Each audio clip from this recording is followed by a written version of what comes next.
The morning mist clung to the snow-covered pine trees of the Ardennes forest. Like a shroud of deception, it was December 15th, 1944, and Private First Class Johnny Matthews of the 106th Infantry Division pulled his wool coat tighter against the bitter cold. He had no idea that within hours, the relative quiet of this ghost front would explode into one of the largest and bloodiest battles American forces had ever faced. For weeks, the Ardennes sector had been considered a quiet zone, a place where green troops could gain experience and battle-weary veterans could rest. The thick forests and rolling hills of Belgium and Luxembourg seemed an unlikely place for a major German offensive. American intelligence had dismissed the possibility of any significant enemy action in this region. After all, the Wehrmacht appeared to be in full retreat following the successful D-Day landings and the liberation of France. But deep in the concrete bunkers of the West Wall, Adolf Hitler was planning what he believed would be his masterstroke. Operation Watch on the Rhine, later known to the Allies as the Battle of the Bulge, was Hitler's desperate gamble to split the Allied forces, recapture the vital port of Antwerp, and potentially force a separate peace with Britain and America. The Führer had scraped together his last reserves, 25 divisions, including the elite Waffen-SS units and the remnants of his once mighty panzer forces. The German plan was audacious in its scope and timing. Hitler intended to attack through the very sector the Americans considered impregnable, the dense Ardennes forest. The offensive would be spearheaded by three armies.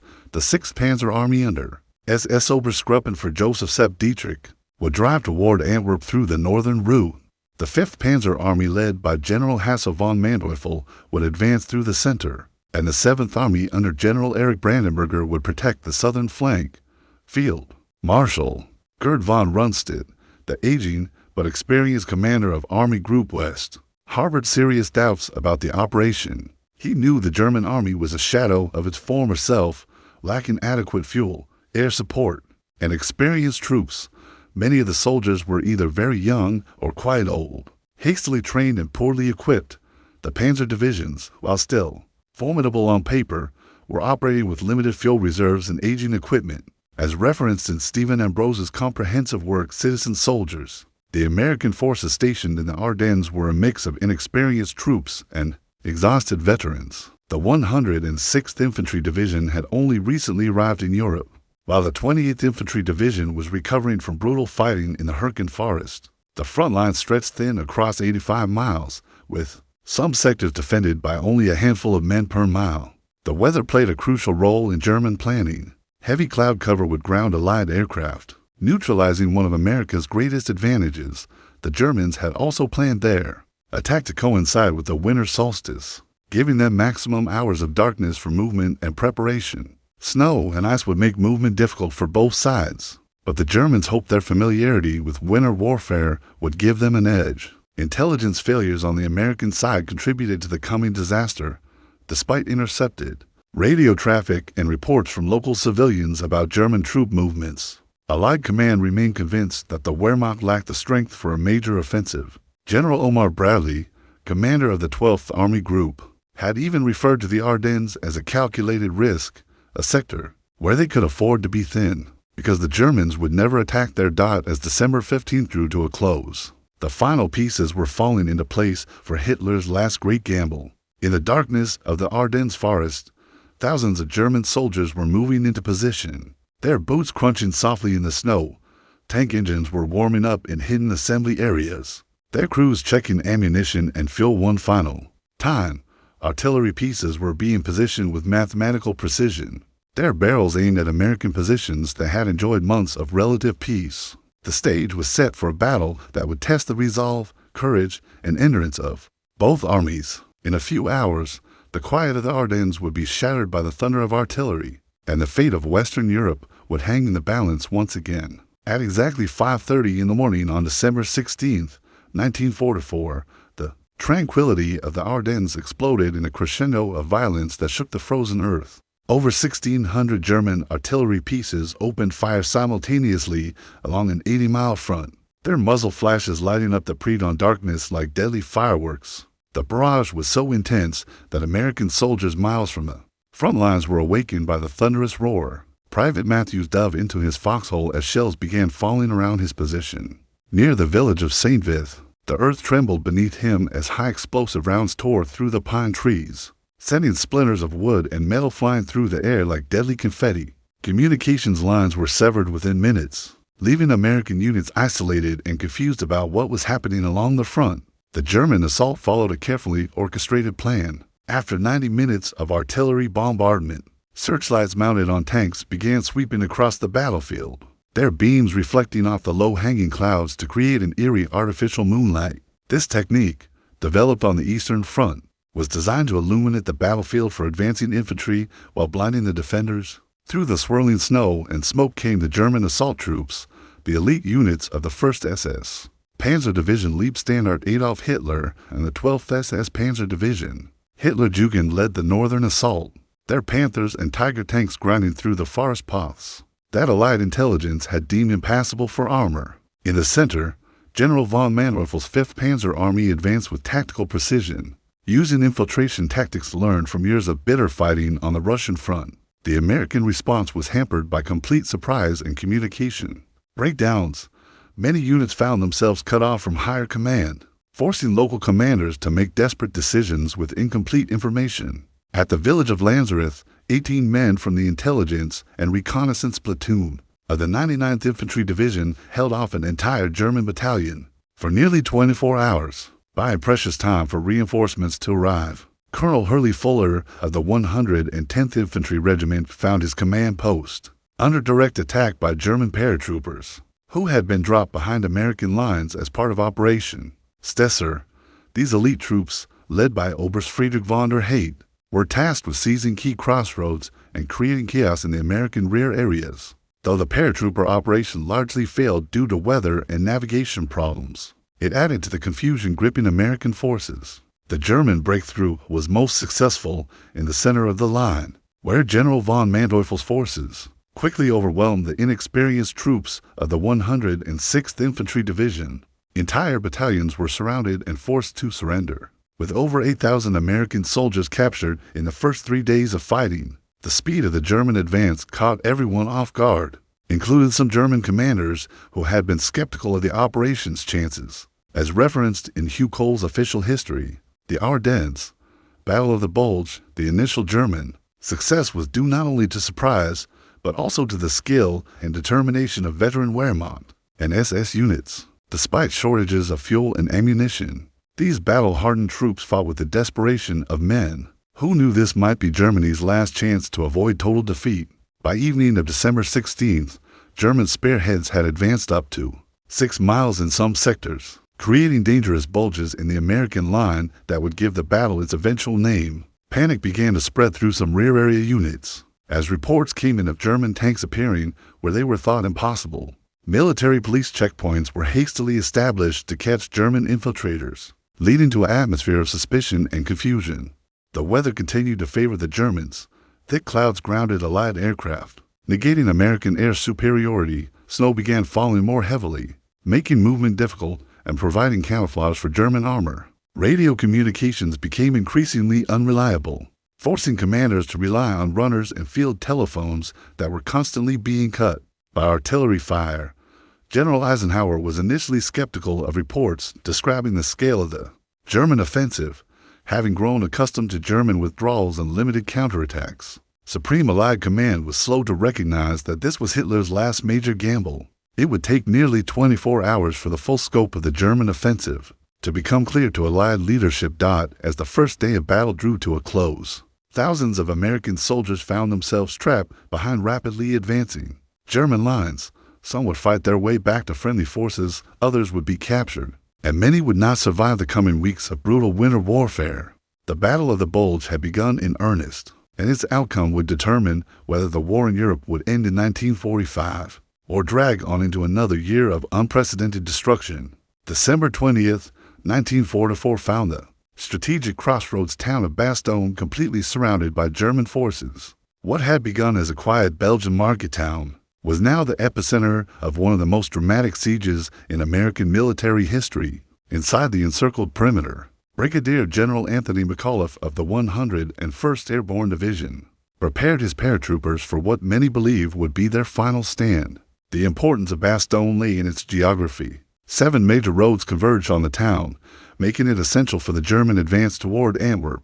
Without control of these highways, German armor would be forced to use secondary roads through difficult terrain, slowing their advance and consuming precious fuel. Hitler had ordered the town taken at all costs, while American commanders recognized that holding Bastogne could disrupt the entire German offensive. McCulloch's forces were a mixed collection of paratroopers, armor, and artillery units who had been rushed to the town as the German offensive unfolded. The 101st Airborne had been resting and refitting in France when orders came to move immediately to Belgium. Many of the paratroopers lacked proper winter equipment, having left their heavy gear behind in the hasty deployment. They would face the brutal Ardennes winter in summer uniforms and light jackets. The German forces surrounding Bastogne included elements of the 5th Panzer Army and the 7th Army, totaling over 40,000 troops supported by tanks, artillery, and rocket launchers. General Heinrich von Luttwitz commanded the German forces besieging the town, and on December 22nd, he sent a formal surrender ultimatum to the American defenders.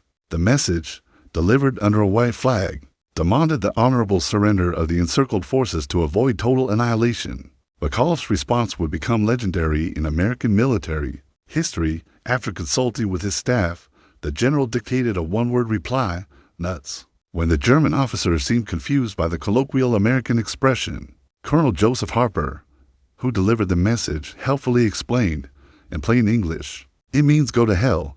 The defiant response epitomized the fighting spirit of the besieged garrison and became a rallying cry for American forces throughout the battle. The siege of Bastogne tested the limits of human endurance. German artillery and rocket attacks pounded the town constantly, destroying buildings and creating a landscape of rubble and craters. American casualties mounted daily, and medical supplies ran dangerously low. The town's civilians, caught in the crossfire, took shelter in cellars and basements, sharing the terror and privation with the American soldiers. Supply became critical as the siege dragged on.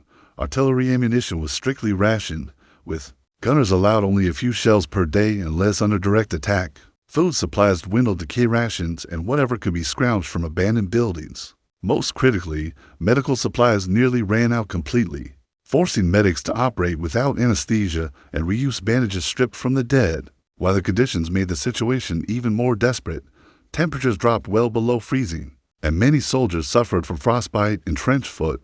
The wounded faced particular hardships, as inadequate heating in aid stations meant that many men died from exposure as much as from their injuries. Snow continued to fall, making movement difficult and providing concealment for German infiltrators who probed American positions nightly. As documented in William Depwey's tactical study of the battle, the defense of Bastogne showcased innovative American tactics adapted to desperate circumstances. Paratroopers dug fighting positions in the frozen ground using whatever tools they could find, including bayonets and mess kits. Artillery forward observers coordinated defensive fires with remarkable precision, often calling strikes within 50 yards of their own positions to break up German attacks. The psychological pressure on the defenders was immense. German loudspeakers broadcast propaganda messages in English, informing the Americans that they were surrounded and that surrender was their only option. German aircraft dropped leaflets, showing maps of the hopeless tactical situation and promising good treatment for prisoners of war. Some American soldiers began to crack under the strain, but the vast majority held firm to their positions. The turning point came on December 23rd when the weather cleared enough to allow Allied aircraft to drop supplies, transport planes. Brave German anti-aircraft fired to parachute ammunition, medical supplies, and food to the beleaguered garrison. Fighter bombers also attacked German positions around the perimeter, providing much-needed support to the ground troops. The sight of American aircraft overhead boosted morale tremendously and demonstrated that the defenders were not forgotten. By Christmas Day, 1944, the situation in Bastogne remained critical, but no longer hopeless. Relief forces from General George Patton's Third Army were fighting their way north through German defensive positions, racing against time to break through before the garrison's ammunition ran out completely.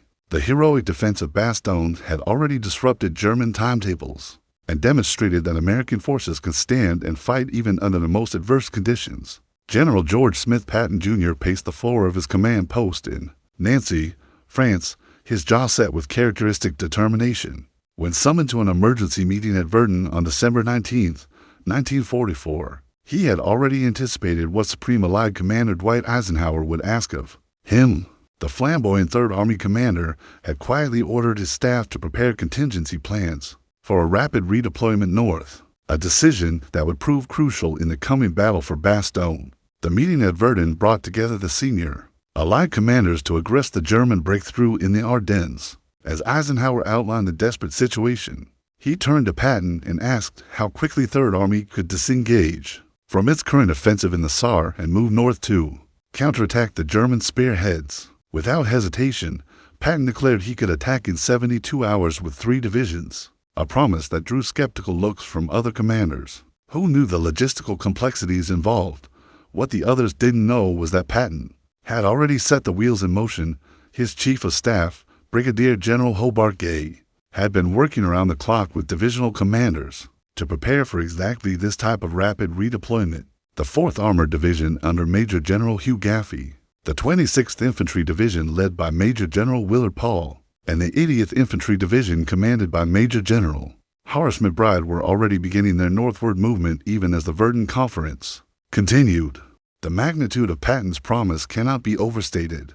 Moving an entire army, over 150,000 men with their equipment, vehicles, and supplies 90 degrees from an eastward attack to a northward advance required a logistical miracle. Roads had to be cleared, fuel depots relocated, ammunition redistributed, and communication networks completely reconfigured.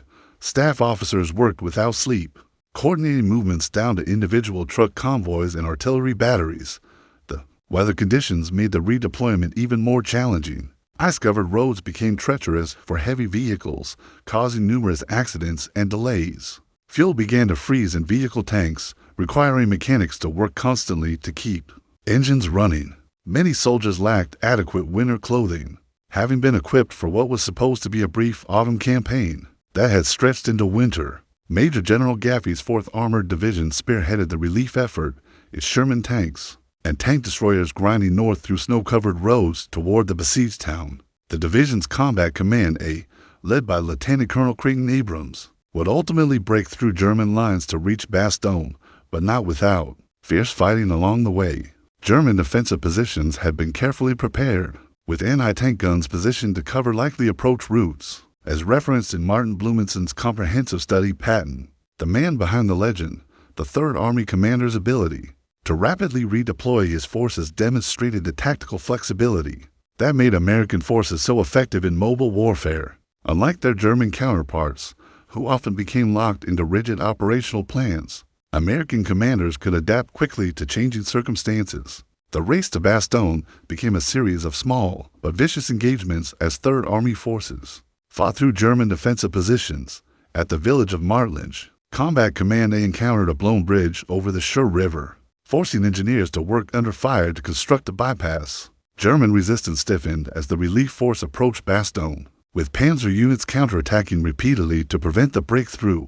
While they continued to play a crucial role in the relief operation, the same clear skies that allowed supply drops to Bastogne also enabled Allied fighter bombers to attack German positions, blocking Third Army's advance. 47 Thunderbolts and P-51 Mustangs worked in close coordination with ground forces, attacking German armor and supply columns moving toward the battle area.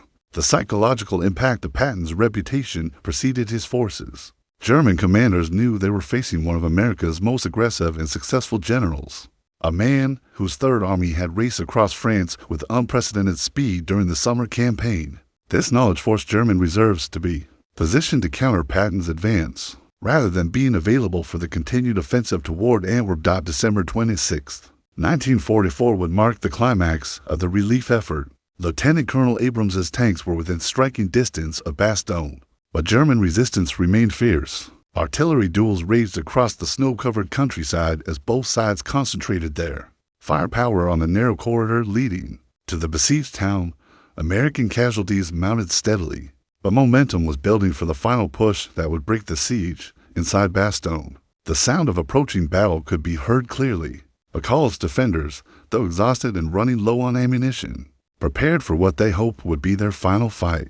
Radio communications with the relief force had been established, allowing coordination between the besieged garrison and the approaching armored spearheads. After 6 days of isolation and constant combat, rescue was finally at hand. The morning of December 26, 1944 dawned gray and cold over the Ardennes battlefield. Inside the perimeter at Bastogne, General McAuliffe's paratroopers strained their ears for the sound of approaching tank engines that would signal the arrival of Patton's relief force. 6 days of siege had reduced the once prosperous Belgian town to a shell-scarred ruin, but American resistance remained unbroken despite dwindling supplies and mounting casualties. Lieutenant Colonel Creighton Abrams pushed his combat command, a forward with characteristic aggressiveness, his Sherman tanks churning through the snow toward the village of Assenois, the last obstacle before reaching Bastogne. German resistance had stiffened during the night, with elements of the 5th Parachute Division establishing defensive positions, supported by anti-tank guns and Panzerfaust.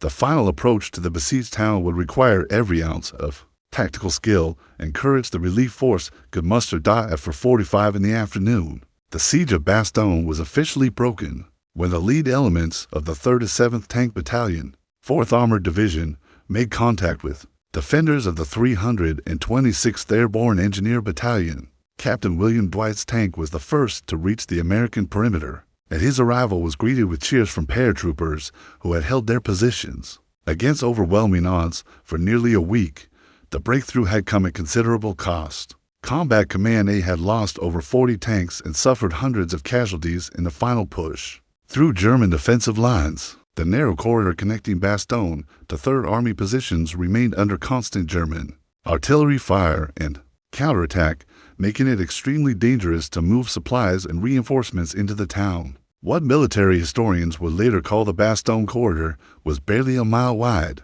and vulnerable to being cut at any moment. Inside the town, the relief brought immediate improvements to the desperate tactical situation. Medical supplies arrived with the first relief convoy, allowing doctors and medics to properly treat the hundreds of wounded who had been suffering with minimal care. Artillery ammunition was rushed forward, enabling American gunners to respond more effectively to German attacks. Most importantly, the psychological boost of knowing they were no longer completely surrounded reinvigorated the exhausted defenders. However, the German High Command was not prepared to accept defeat at Bastogne. Hitler personally ordered continued attacks to recapture the town and cut the narrow relief corridor. Elements of the 1st SS Panzer Corps, including the feared 12th SS Panzer Division Hitlerjugend, were rushed south to eliminate what the Germans saw as a dangerous salient in their lines. The battle for Bastogne was far from over. The fighting intensified dramatically as German forces launched coordinated attacks against both the town itself and the corridor connecting it to Third Army positions.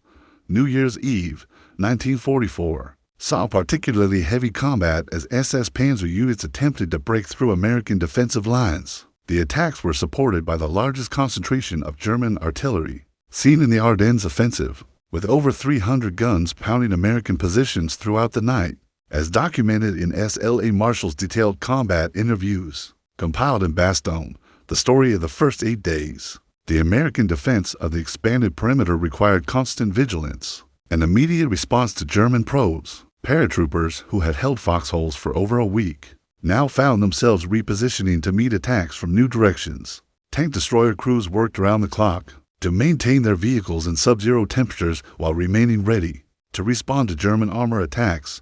The weather remained a critical factor in the expanding battle. Heavy snowfall limited visibility and made movement difficult for both sides, while freezing temperatures caused weapons to malfunction and vehicles to break down. American soldiers continued to suffer from inadequate winter clothing, with frostbite, casualties sometimes exceeding battle wounds in daily reports. German forces faced similar problems, compounded by increasingly unreliable supply lines that were under constant air attack. When weather permitted flying, supply problems plagued both armies as the battle continued into January 1945. The narrow Bastogne corridor could only handle limited traffic, forcing supply officers to prioritize ammunition and medical supplies over food and winter clothing. German units attacking the perimeter were equally short of essential supplies, with many Panzer units operating on dangerously low fuel reserves that limited their tactical flexibility. The tactical situation around Bastogne had evolved into a complex series of interlocking defensive positions and counterattacks. American forces held the town in a narrow corridor to the south, but remained vulnerable to German attacks from 3 directions. German commanders recognized that eliminating the Bastogne salient was essential to the success of their overall offensive, leading to increasingly desperate attacks against well-prepared American positions. By early January, it had become clear that the German offensive in the Ardennes was losing momentum. The heroic defense of Bastogne had disrupted German timetables and forced the commitment of reserves that might have been used to exploit other breakthrough opportunities. More importantly, the successful relief of the town demonstrated that American forces could respond quickly and effectively to unexpected German operations, a capability that would prove decisive in the final phase of the battle. The siege of Bastogne had been broken, but the battle for control of the strategic crossroads would continue for several more weeks.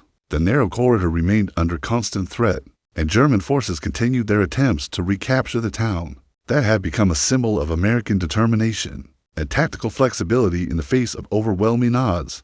January 1st, 1945 marked a turning point in the Battle of the Bulge. Though few participants realized it at the time, the German offensive, which had begun with such promise 16 days earlier, was running out of steam due to fuel shortages, ammunition constraints, and the relentless pressure of American counterattacks. Field Marshal von Rundstedt privately acknowledged to his staff that Operation Watch on the Rhine had failed to achieve its strategic objectives. Though fighting would continue for several more weeks, the weather finally began to favor Allied forces as clearing skies allowed the full weight of Allied air power to be brought to bear against German positions. Hundreds of fighter bombers attacked German supply columns, tank formations, and artillery positions throughout the salient created by the German offensive. The Luftwaffe's attempt to regain air superiority through Operation Bodenplatte, a massive airstrike against Allied airfields on New Year's Day, had failed catastrophically, with German losses exceeding those inflicted on Allied forces.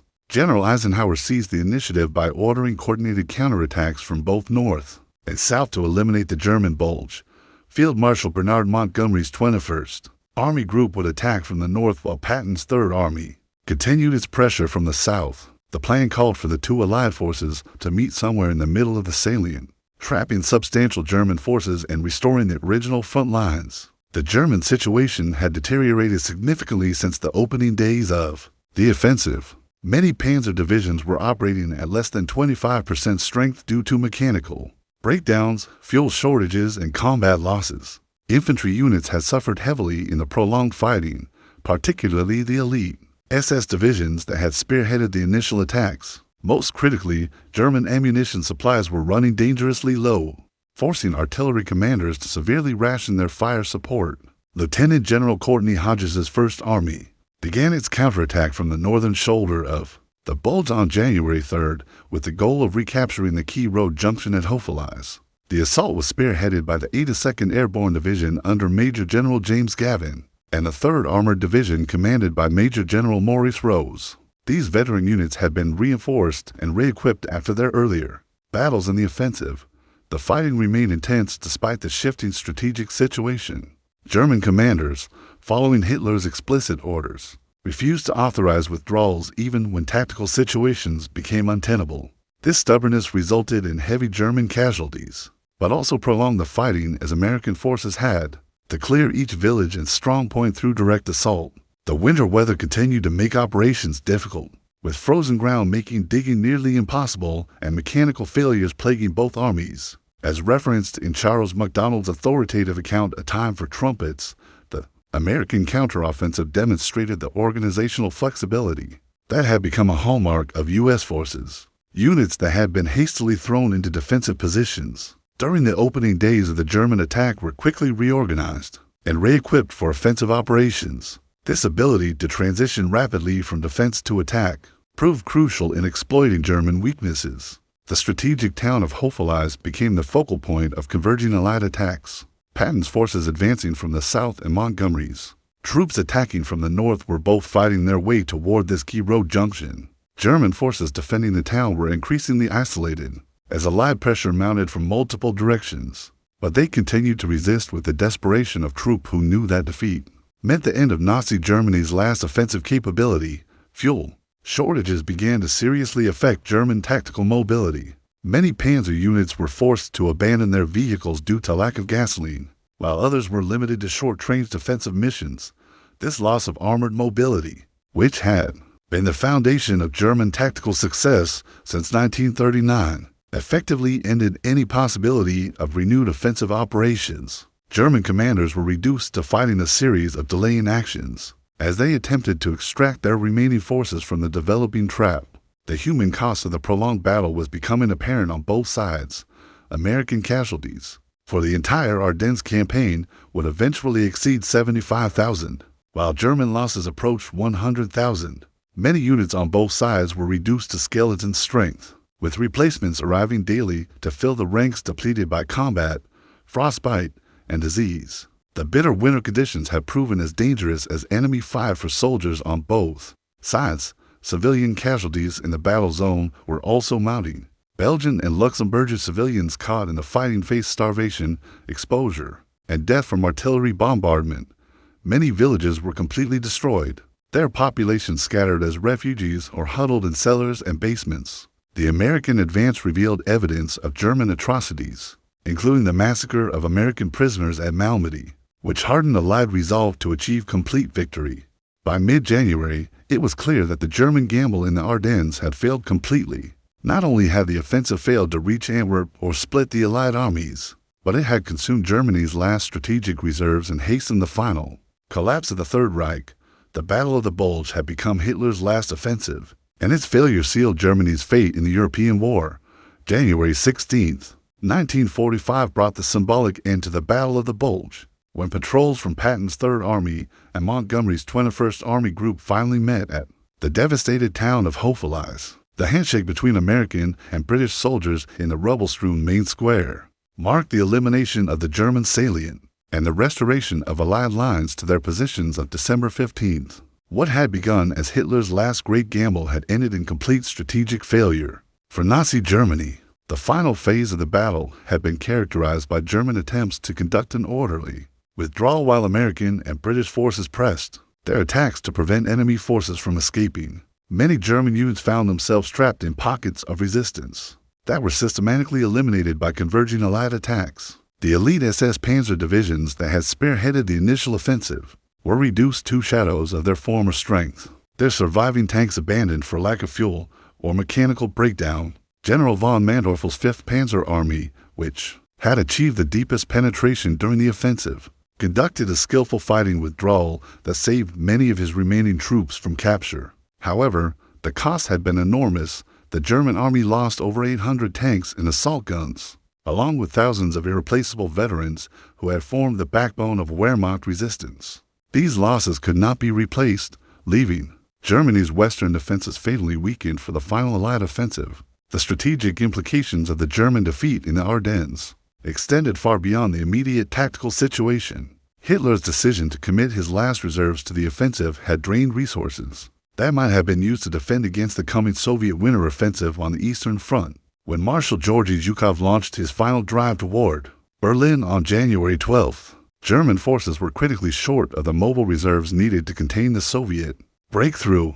American forces emerged from the battle with enhanced confidence and tactical experience that would prove valuable in the final campaigns of the European War. Units that had been surprised and overwhelmed during the opening days of the German offensive had learned valuable lessons about winter warfare, defensive tactics, and rapid response to enemy initiatives.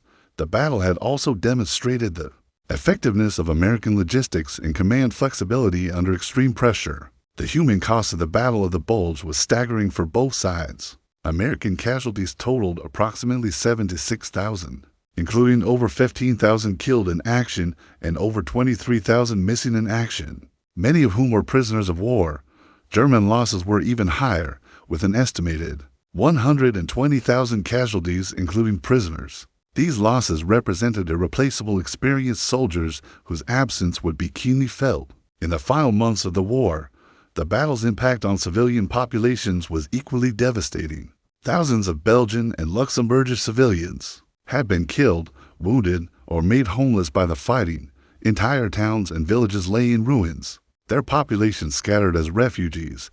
The discovery of German atrocities, particularly the massacre of American prisoners at Malmedy, had hardened Allied attitudes toward Germany and reinforced determination to achieve unconditional surrender. As documented in Hugh Cole's official U.S. Army history, the Battle of the Bulge represented both the last major German offensive of World War II and a decisive demonstration of Allied military superiority. The ability of American forces to recover from initial surprise and defeat a major German offensive using conventional tactics and superior logistics proved that the Wehrmacht's era of tactical dominance had definitively ended. The failed offensive also marked the beginning of the end for Adolf Hitler's influence over German military strategy. Many senior Wehrmacht commanders, including Field Marshal von Rundstedt, privately acknowledged that the war was lost and began considering how to minimize further destruction of Germany. The failure of Operation Watch on the Rhine had consumed Germany's last hope of avoiding complete defeat and occupation. Winter weather continued to plague both armies as the battle drew to its close. Temperatures remained well below freezing, and heavy snowfall made movement difficult throughout the Ardennes region.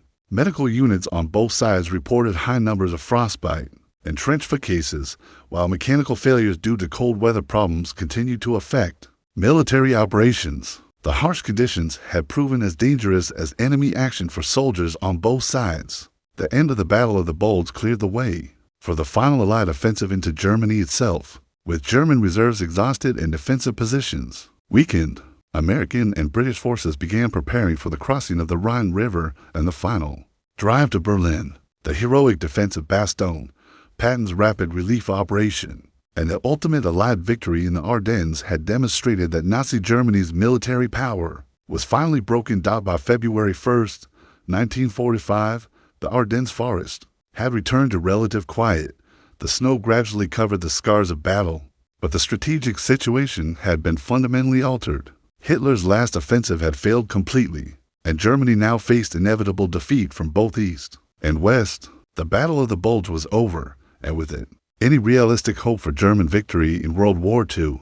This historical account draws upon extensive documentation from military archives, veteran interviews, and official military histories to present an accurate portrayal of one of World War II's most significant battles. The courage and sacrifice of all participants, regardless of nationality, deserves to be remembered and honored.